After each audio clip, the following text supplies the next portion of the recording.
ورور خبردار شه د دین ځان جوړ رښتینی مؤمن ورور خبردار قدرمنو اوریدونکو ستاسو پام راوړو د الحاج مولوي محمد یاسین فهیم صاحب د شرعي پوښتنو ځوابونو ته په همدې هیله چې دا خپرونه تر پایه پورې واورئ. زده کړه د اسلام لو فرض زده کړه د اسلام لو فرض نور کړه دا کله بس فزین ځان جوړ بسم الله الرحمن الرحيم. الحمد لله رب العالمين حمد الشاكرين والصلاة والسلام على سيد الأنبياء والمرسلين سيدنا ونبينا وشفيعنا ومولانا محمد وعلى آله وأصحابه الطيبين الطاهرين. قدرمن اوریدونکو د رښتیني مومن د خپرونې مینوالو السلام علیکم ورحمة الله وبرکاته. ستاسو روغتیا او خوشحالي د پاک رب نه غواړم په دې هیله چې د صحت او عافیت جامې په تن ولرئ او خوشحالي مو په برخه وي. دا دی زه محمد یاسین فهیم د رښتیني مومن خپرونه پیلوم. رابه شو ستاسو پیغامونه به واورو چې زموږ ورونو د کوم ځای نه پیغامونه پرېښي او څه پوښتنې لري. نو لومړنی پیغام به واورو. بله السلام علیکم رکوزیا راډیو ټول کارکوونکو او اورېدونکو ته سلامونه وایم. فرید احمد احمدی د کندهار ولایت نه ستاسو ټلیفون په کار یم. مولوي صاحب لومړی سوال مې په دې ډول دی چې چیرې په کوچنیوالي باندې یو چا ته غذا ورکړې وي او هغه بیا لوی شي یا غټ شي انسان که چیرې د هغه هلک د خوښۍ وړ نه وي نکاح نه وي تړل شوی په کوچنیوالي باندې د هلک د خوښۍ وړ نه وي د کورنۍ لخوا ته دې ته مجبور کېږي ته به حتما دا کوې. آیا دا روایت لري که نه لري؟ والسلام. وعلیکم السلام احمدي صاحب. دلته دوه صورتونه دي. که وړې جنۍ ته او واړه ماشوم ته د هغه پلار د صغارت یعنی د طفولیت په وخت کې نکاح وکړه، نو چې کله دا دواړه ماشومان چې د نجلۍ ده او د هلک د غټ شي او د یو یا د بل خوښه نه وي دوی اختیار د فسخې نه لري.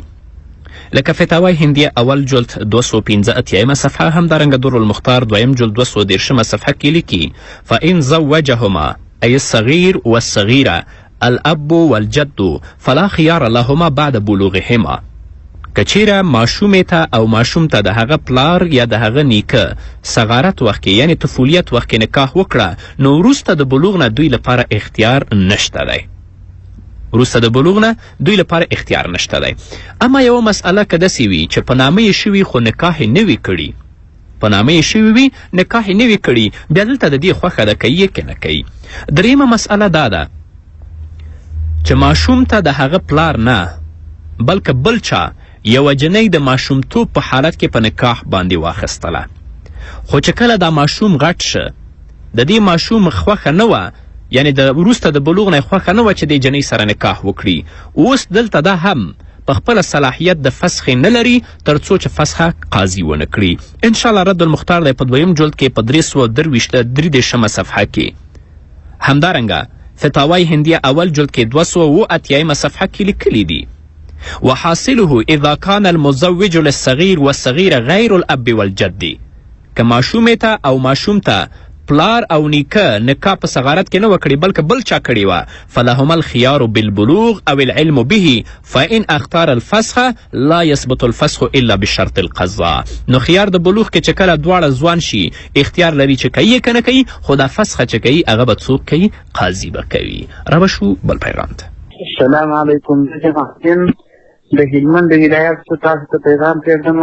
زما د مولوي صاحب محترم څخه دغه پوښتنه ده چې دغه د داسې زکات لسم دی او که شلم دی، او بل دا سوال ځینې کوم چې دغه بندیان په روپو رایله کېږي سړی روپۍ ورکړي دا موږ ته تاوان کوي که هغو ته.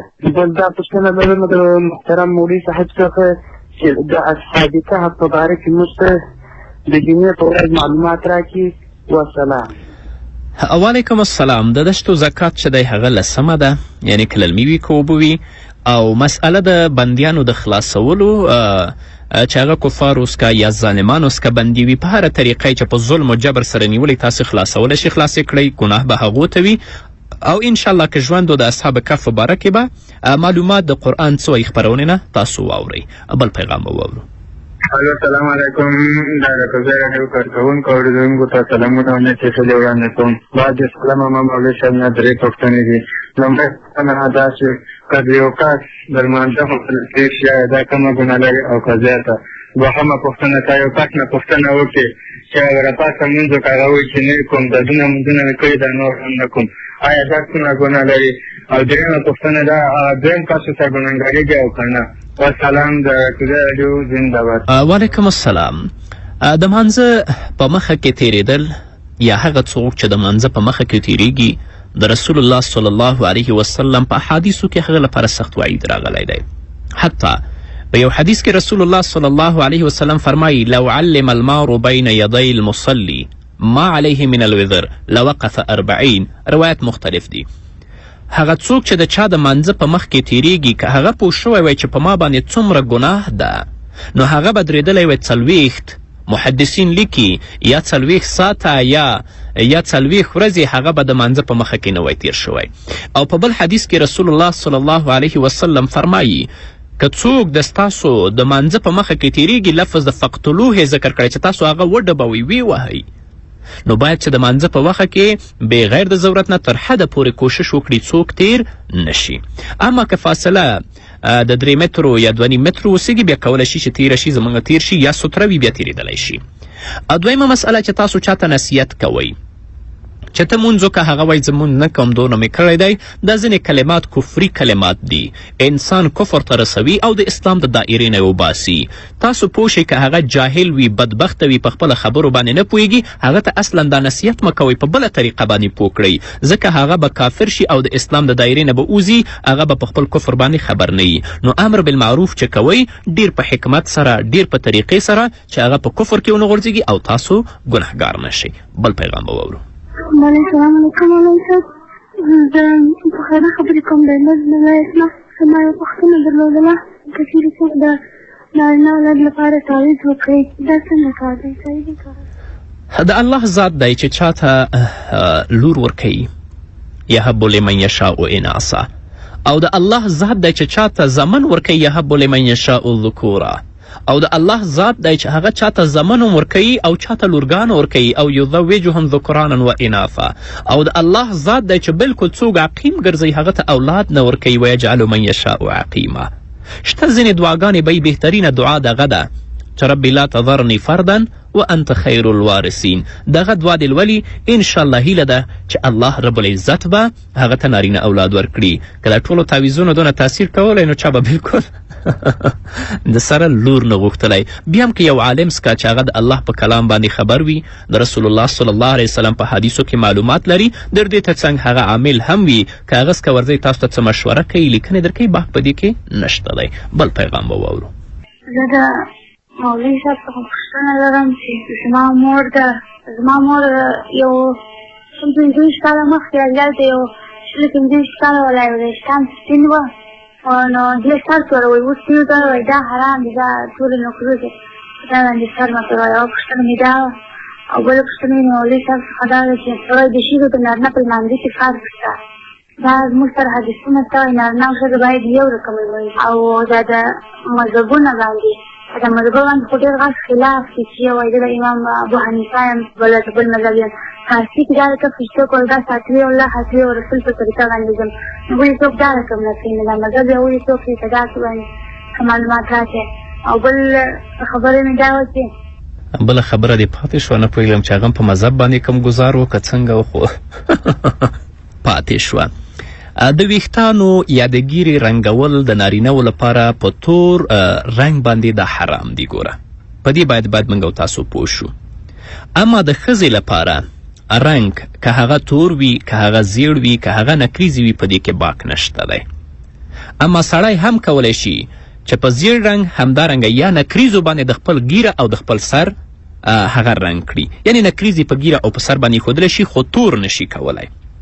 بحرالعایق 8 جلد 208 صفحه، تکمله د فتح الملهم 4 جلد 150 صفحه، مغنی اول جلد 8 صفحه، همدارنګه جواهر الفقه د مفتی شفیع رحمه الله 2 جلد 420 صفحه کې لیکي ولا بأس بخضاب الرأس واللحية بالحناء والوسمة للرجال والنساء لأن ذلك سبب لزيادة الرغبة والمحبة بين الزوجين. خو لاندې ته اوس ګورئ متوجه اوسئ. ونقل الشامي قول النووي في رد المختار قال النووي ومذهبنا استحباب خضاب الشيب للرجل والمرأة بصفرة أو حمرة وتحريم خضابه بالسواد على الأصح. چې رد المختار په 5 جلد کې 522 صفحه کې، خانیه په 3 جلد کې په 412 صفحه کې دې باندې تصریح کړې ده. یعنی سړی نشي کولی چې په تور رنګ باندې د خپل ګیره او د خپل سر تور کړي، اما ښځه کولی شي په دې کې شک نشته دی. نو تور رنګ چې دی دا زینت دی، نو زینت چې دی د ښځو دپاره مباح دی. لکه امام ابو یوسف رحمه الله فرمایي چې د هغه قول رد المختار په 5 جلد کې په 522 صفحه کې او جواهر الفقه په 2 جلد کې 412 صفحه کې رانقل کړی دی. هلته یې لیکلي دي یعجبني ان تزین لی امرأتی کما یعجبها ان اتزین لها. نو ښځه کولی شي چې تور رنګ او زیړ ډک د خپل ویښتو ته ورکړي، په دې کې باک نشته دی.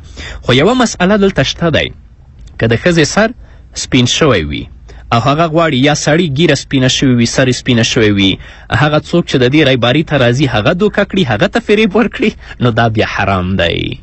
خو یوه مسئله ده چې هغه نارینه چې جهاد کوي که د هغه سر سپین شوی وي، د کفارو د رعب دپاره د خپل سر او ګیره توروي، هغه ته جایز دی.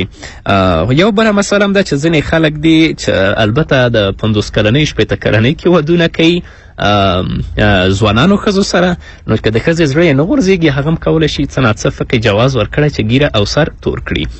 دویمه مسئله د ښځې او د نارینه د مانځه فرق، تقریبا 10 فرقونه دي، ما تاسو ته ډیر واضح بیان کړي. یو وایي چې زه امام ابو حنیفه یم، ډیره به خوله دلته په احترام سره خوځوئ. امام ابو حنیفه رحمه الله، امام شافعی رحمه الله، امام مالک رحمه الله، امام احمد حنبل رحمه الله، دا امامان د دین دي، دا هغه کسان دي چې دوی موږ ته دین را رسولی دی.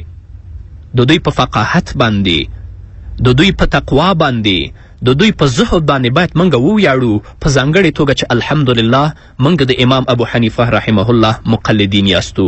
او ته چې وایې اطیع الله و اطیع الرسول، دا بل ټکی ولې پرېږدې چې اولو الامر منکم، دا ټکی دې ولې ورسره ونیلې؟ ته احکام القرآن د ابوبکر الجساس 5 جلد 210 صفحه وګوره چې د هغه نه لاندې اثبات د تقلید دلته کړی که نه دی کړی.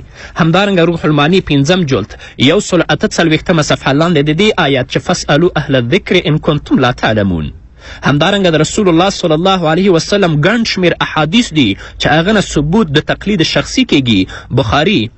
بخاري تاسې وګورئ 2 جلد 219 صفحه، همدارنګه بخاري 2 جلد 999 صفحه، فتاوای کبرا د علامه ابن تیمیه رحمه الله 2 جلد 213 صفحه، همدارنګه فتاوای کبرا د علامه ابن تیمیه 2 جلد 215 صفحه، شرح المهذب اول جلد 88 صفحه، او حجة الله البالغه د شاه ولی الله الدهلوي اول جلد 154 صفحه، اعلاء السنن شلم جلد 222 صفحه، او شرح عقود رسم المفتي څه لیکي ولما انقطع المفتي المجتهد في زماننا ولم يبقى الا المقلد المحض وجب علينا الاتباع التفصيل. هغه تقریبا په 1252 هجري کې هغه وفات شو، هجري قمري کې. هغه وایي چې زموږ په زمانه کې مجتهد نشته، نو اوس مجتهد د کم ځای شه؟ او تاسې یو قول د مذاهبو راوښیئ چې هغه د الله د کلام او د رسول الله د حدیثونو خلاف وي. امام ابو حنیفه رحمه الله وایي چې زما مذهب حدیث دی، که تاسو زما خبره د حدیث خلاف ولیدله هغه په دیوال ووهئ. نو مذهب ته ډېر په درنه سترګه باندې ګورئ، هیڅ کله هغه په سپکه خوله باندې مه یادوئ، په سپکه سترګه ورته مه ګورئ. کنې داسې انسان زه په دې یقین یم چې هغه به باعزته نه وي. هر هغه کس چې مجتهد نه وي، تقلید د مجتهد پرې واجب دی، په ځانګړې توګه په نننۍ زمانه کې چې د علم فقدان دی او 4 امامان په حقه دي، نو د یو تقلید په موږ باندې واجب دی تر څو د خپل خواهشاتو تابع ونه ګرځي، ځکه همتونه کم زوري دي. نو امامان چې یادوئ ډېر په درنه ژبه او په درنه سترګه ورته ګورئ. بل پیغام به واورو. السلام علیکم. زه د مولوي صاحب محترم څخه دغه تمه لرم که چیرې زه یو سرای لرم نو دغه سرای په کرایه باندې زکات کېږي که نه کېږي؟ ما ته کرایه ورکړی. دغه پوښتنه که چیرې د مولوي صاحب دغه جواب هغه سرای چې تا په کرایې باندې ورکړی کومه کرایه چې تا ته لاس ته درځي که دغه کرایه نصاب ته ورسېږي او کال پرې تېر شي زکات شته، اما هغه پیسو باندې چې تا سرای اخیستی په هغو کې زکات نشته دی. بل پیغام به واورو. ما سلامونه. زه ارپوزیا ورځو څلور رسېږي او محترم مولوي صاحب زه دا ټول پوښتنه کې کوم کوم سړی چې کود وکاږي د هغه څه ګناه ده او کوم دغه کود چې پکې وي پیغامانه د دې په داسې مطلب دی دغه پوښتنه یې درته کوله. مسئله د جادو یا د سحر دا تاثیر هم لري، په دې کې شک نشته دی او د دې په ویستلو باندې رد د جادو په جادو باندې یا په نورو څیزونو باندې دا صارم البطار ډیر تفصیل کړی په دې باندې، خو تاسو تل لپاره قل اعوذ برب الفلق او قل اعوذ برب الناس وای. انشاءالله هیله ده چې الله رب العزت به تاسو د جادو د اثراتو نه ساتي او کولی شي چې یو عالم ته تاسو مراجعه وکړئ چې دغه حل هم تاسو ته ولیکي. حل شته، په دې کې شک نشته دی. بل پیغام واورو. السلام علیکم. زه نظام الدین هلمند ولایت خبرې کوم. زما د مولوي صاحب څخه دغه پوښتنه ده چې دغه په څلور رکعته سنت دی، په څلور رکعته سنت کې چې دا یو رکعت خالي راشي نو دا سجده واجب وي که نه؟ او بله پوښتنه د مولوي صاحب څخه دا ده چې دغه ځینې خلک وایي د اذان څخه وروسته دا په ګویا کې چې وایي چې الصلات دا حرام دي. د دې په هکله معلومات راکړئ. نور وخت نه دی که خدای ته. مننه نظام الدین وروره. زم د صورت په سنتو کې او په نفلو کې په هر رکعت کې واجب دی، نو چانه چې یو صورت پاتې شه په یو رکعت کې سجدې سهوه پې لازم ده او لاسپیکر کې ضرورت څه دی؟ دا بدعت ده چې وروسته د اذان نه صلات ناري وهي. بل پیغام واورو. السلام علیکم ورحمة الله وبرکاته. ولیکم محترمه زما یو دوه سوالونه دي. په دې هیله چې تاسو دا سوالونه زما جواب کړئ. دلته په کندهار ښار کې ډېر خلک داسې ورقونه ویشلي دي او وایي چې د وهابیانو، سلفیانو، اهل حدیث غیر مخلدین وپېژني. په دغه څپه کې یو څه دغه د بله څپه هم شته. په هغې کې په بله څپه کې دا لیکلي دي چې شپږم نمبر ده د امام اعظم صاحب رحمت الله علیه د مذهب د لوړو لوی حقایي امامانو، مقلدینو، طریقت، اولیاو، مخلصینو، پیروانو، خپلو پلرونو، نیکونو وحتی اکثر مؤمنان ته مشرکین وایي. العیاذ بالله. آیا دا خبره حقیقت لري چې دوی داسې خبرې کوي؟ او دویمه دا ده چې دلته لاندې لیکلي دي اول نه دویم نه درېیم کې د انبیاو او د اولیاو څخه شفاعت غوښتل شرک ګڼي. آیا موږ د انبیاو د اولیاو څخه شفاعت غوښتلی شو؟ او په بله څپه کې لیکلي دي په دویمه څپه کې د واضح کېدلو ظاهري اسباب مسلمان څنګه واضح او ګماه کېږي. بله دي د واضح کېدلو همدا اولې ظاهر سبب لفظي سره تعلق ما فضلې خبرې کول، دلایل ویل، د دوی کتابونه کتل او د وهابیانو د قرآن کریم ترجمې او د تل په هر وسیله چې وي دا ټول هغه لارې دي چې انسان وهابي کوي. آیا قرآن کریم ترجمه او لیدل یا وهابیان یا دا نور یا دا نور آیا دا انسان خرابوي؟ آیا دا غلطه لاره ده؟ پیغام کې د څه نه څه ستونزه وه. که موږ او تاسو دغه اختلافات خپلمنځي اختلافات پرېږدو، راشو د الله رب العزت کلام وڅېړو، د رسول الله صلی الله علیه وسلم احادیث وڅېړو او دین د الله بندگانو ته په سمه طریقه بیان کړو، څه مشکل به نه وي. خو نن څوک په یو نامه باندې، څوک په بل نامه باندې، یو بل ته مشرک وایه، بل ته مبتدی وایه، په دې کې راګیرو. الله دې په موږ باندې رحم وکړي. او زه دا په ډاګه باندې وایم هغه څوک چې امام ابو حنیفه رحمه الله پسې سپکې سپورې وایي یا د هغه تقلید ته ګمراهي وایي یا نعوذ بالله د هغه په شان کې سپکې سپورې خبرې لیکي، دا جهال دي، دا بدبخته دي. تاسو د امام ابو حنیفه شان وګورئ، تاسو د هغه علمیت وګورئ، تاسو د هغه تقوا وګورئ، تاسو د هغه مرتبه وګورئ. څنګه به ژبه وي چې امام ابو حنیفه په سپکه خوله یاد کړي؟ هغه به څنګه قلم وي چې د هغه په شان کې هغه لیکنه وکړي یا د هغه مقلدینو ته ګمراه یا ضال ووایي؟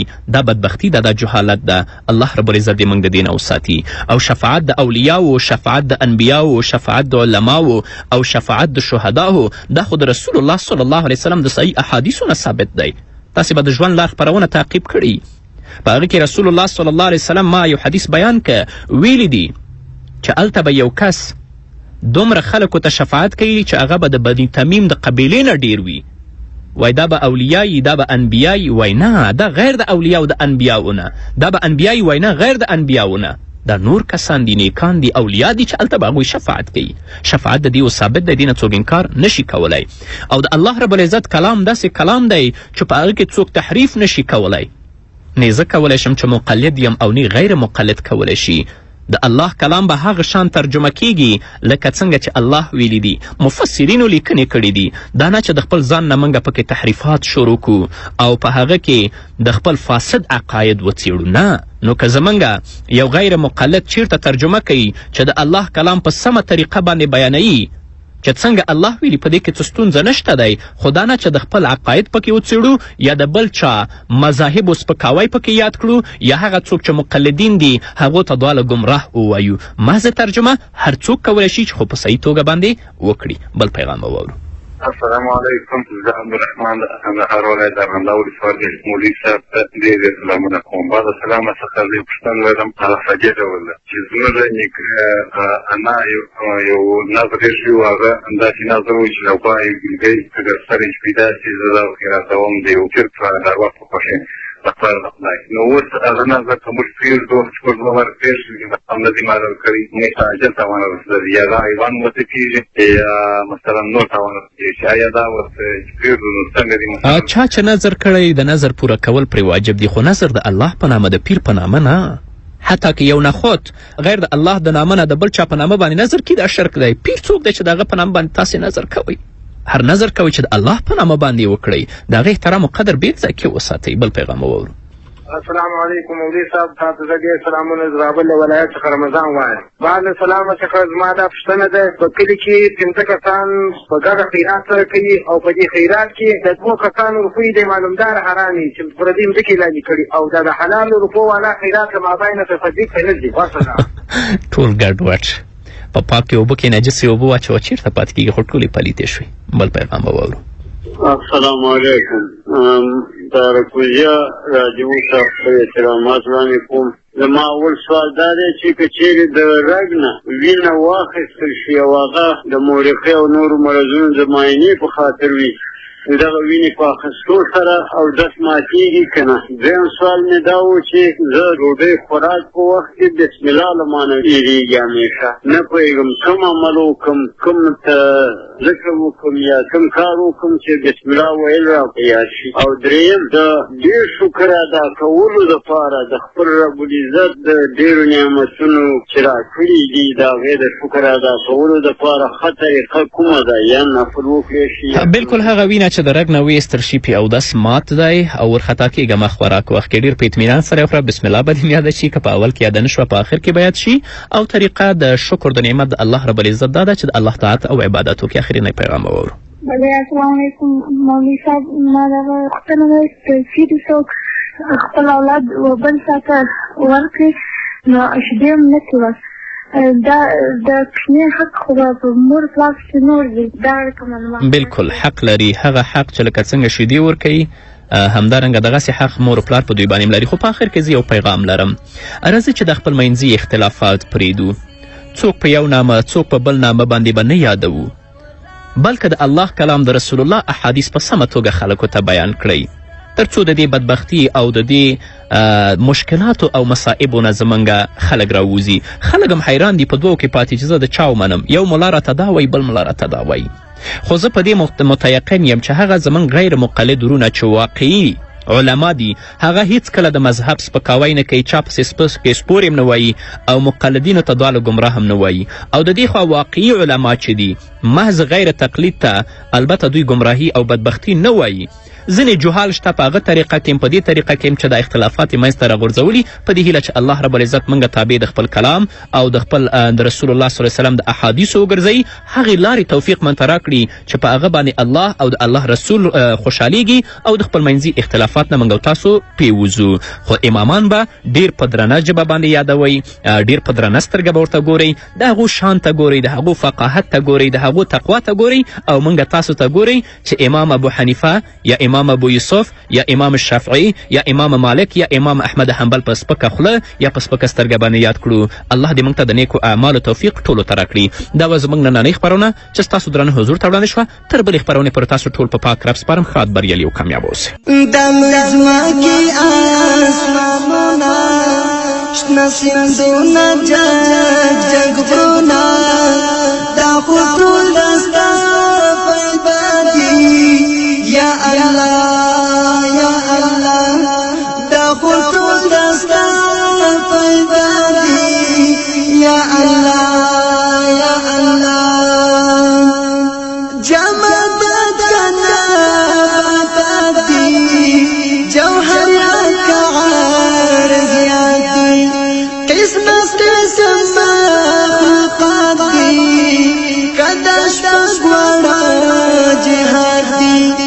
عزت دی که ذلت دی که خوخی دی که غمونا که عزت دی که ذلت دی که خوخی دی که غمونا دا خطول دستا پیدا دی یا اللہ یا اللہ دا خطول دستا پیدا دی یا اللہ یا اللہ دا لزما کی آسمانونا شنا سندونا جگ جگ غرونا دا لزما کی آسمانونا شنا سندونا جگ جگ غرونا